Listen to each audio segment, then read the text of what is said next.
Bayangkan, satu lubang hitam yang mampu menelan segala-galanya di Pergunungan Arabica Massif, Georgia.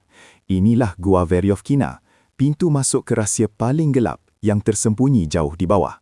Ditemui pertama kali pada tahun 1968, Gua Batu Kapur gergasi ini telah mencabar keberanian manusia selama berpuluh tahun tanpa ada jawapan pasti.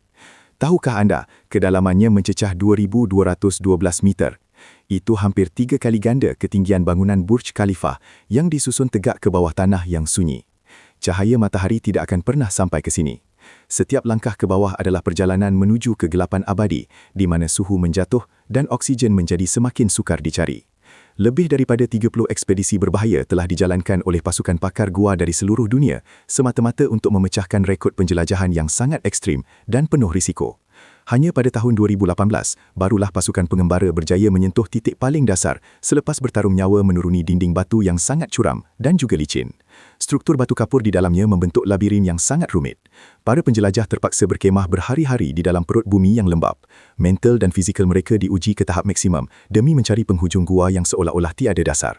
Keindahan yang menyeramkan ini membuktikan bahawa planet kita masih menyimpan 1001 misteri yang belum terungkai sepenuhnya oleh teknologi moden manusia yang kita banggakan pada masa kini. Adakah anda sanggup mempertaruhkan nyawa untuk melihat kegelapan ini? Gua Veryovkina kekal sebagai sempadan terakhir yang mengingatkan kita betapa kecilnya manusia berbanding keajaiban alam semesta yang luas. Jangan lupa like, komen dan share.